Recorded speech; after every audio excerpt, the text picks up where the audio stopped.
Hello, my name is Rupert Escott, and I'm here today to offer you 10% of my new aviation and renewable energy supply company in return for an £80,000 investment.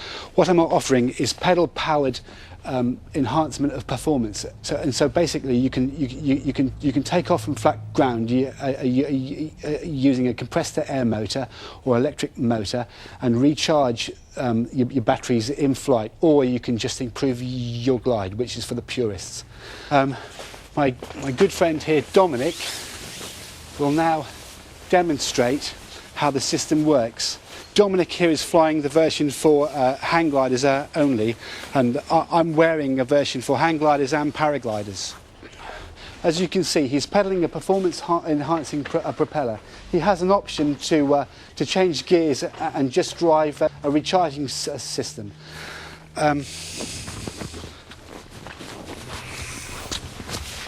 Air bikes are not the only aircraft that I'm offering. I have another product that I've just taken a patent out for, and that is a wind turbine that looks like a chimney pot. And so my idea is to market a chimney stack onto which you can mount half a dozen of these things and use it to run all your lights in your house, most of your PCs and most of your TVs. Another patent I've taken out is a new folding wing mechanism, which allows trikes to be rigged and de-rigged while the pilot is actually sat in the seat. Any questions? It's an eccentric pitch from Rupert Escott, the inventor with a passion for flying machines. He wants an £80,000 investment in his airbike, as well as his collection of other ideas. The dragons look amused, but bemused, and Duncan Bannatyne is struggling to work out how the hang glider accessory actually works. This thing here, was there something else with it? Was there wings on it or something? Yeah, was of course there's wings. A hang glider is a set of wings. So that's attached to a hang glider? Yes, I'm sorry, I didn't explain myself. You think he got into that sausage with it? I asked. No. I asked the question. What? That has got to be the most ridiculous question ever asked by a dragon. Shut up. I'm trying to analyse an investment here. Rupert.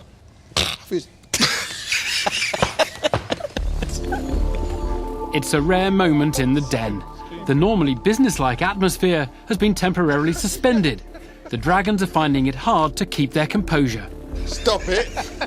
Stop it. But finally, Duncan Bannatyne is able to continue. So, Rupert, have you sold any of those? No, but I've got about 50 potential leads. I mean, I haven't. The thing it isn't in production yet. You value this at £800,000? I do. Why? Because it's got 5 patent applications, and I've got IP on a 4-place twin engine seaplane and land plane variants. And so your business then is you're going to use the £80,000. You want to make these products. Yeah.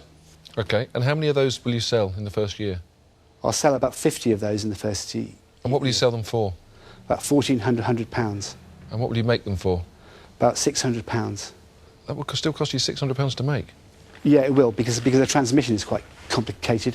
The propellers are going to be made in-house, and they're not cheap. OK. Rupert, I can't work out for the life of me what business opportunity there is here at all, so I'm out. Right, thank you very much. Is your only living this? No, I have other businesses as well. Tell us about them. OK, I've got a palm tree business, Where? In Devon. That is growing. The palm tree business is growing. That's a good one. Yeah, thanks. Go on. I'm a property developer, and I'm winding down an Italian business to invest in this venture. So you've got Italian development business in Italy. Yeah. You're growing palm trees in Devon. Yeah. What else? A roofing company. A roofing company? Yes. Any particular reason? Well, I'm good at it. You're good at it? Well, you like heights? I do like heights, and it's a good earner in the building trade. Rupert, tell me, how would you describe yourself? Because I'm finding it difficult to find the correlation going on. between the building industry and the aircraft industry. Okay. Well, aircraft is seasonal. And we all Okay. yeah. And That's very good. Great answer, And Rupert. so there are times of the year when nobody wants to buy an aircraft. And then you do roofing. It is a season. Rupert's eclectic business interests aren't sitting well with everyone, but they have struck a chord with Duncan Bannatyne. Rupert, I'm interested in knowing a bit about your career. How old are you now? I'm 47 now. So tell me about your life now. Well, I started flying at 11. I was solo at 13 in a hang glider. Wow. I was an instructor at 16, and then I switched to designs, and I cut a glider called the Birdman Cherokee, which was at that time the best in the world before my 17th birthday. And then I went on to start my own aviation company called Flight Research. So at 21, I was actually taking orders. In between, obviously, I went to college, and by 27, I'd moved to the States, and I was the biggest wing maker east of the Mississippi. And then I had a little boy, and we came back to the UK. Rupert, tell me, how much have you ever made in 1 year? What's the maximum you've made? $800,000.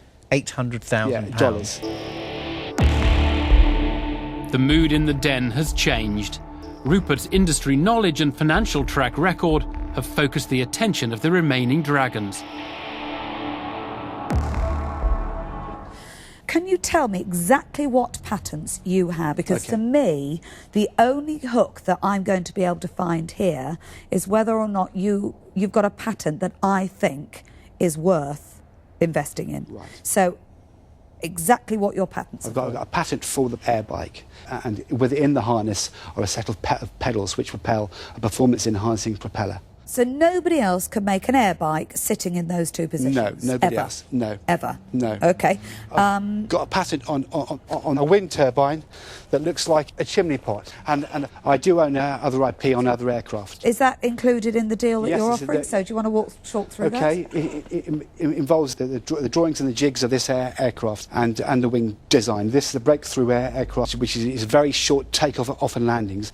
My goal is to take this aircraft into search and rescue, reconnaissance, possibly military orders. Okay. So that's it. You could have something here that is the biggest thing. Trouble is, I don't know. No. So I can't invest in something I don't understand. Right. So I'm out. Thank you. I too don't understand that market, and Right. it frightens me. So for those reasons, Rupert, I'm going to wish you luck and say Thank you very I'm much. out. Thank you very much. I'd love to go for a drink with you one night and just talk through more. But I can't see forward profit. I can't see any, Rupert. Although I think you're fascinating and I like you, I can't invest in you. So I have to say those terrible words. I'm out. Okay, thank you very much. OK, Rupert, I don't really understand the business model, Right. and I think that a lot of these ideas look relatively new and kind of untested at the moment. Yes. But I'm very intrigued by you, Rupert. Yes. And something tells me that at some point in your life, you're going to do something that's going to be incredible. And I'm not sure you're there yet with it, but you certainly have that stroke of genius in you somewhere. Thank you very much. And I don't know how to value that, Rupert. But you know what? I am going to make you an offer. And I'll tell you what I'd like to do.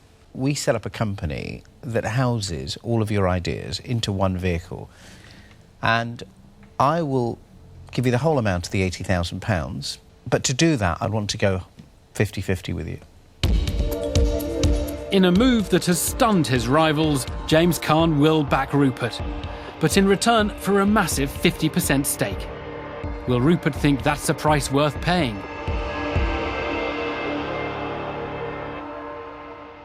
And is there any room for negotiation there? There is, Rupert. I think you should own 51% because you're the inventor, and I'll own 49%.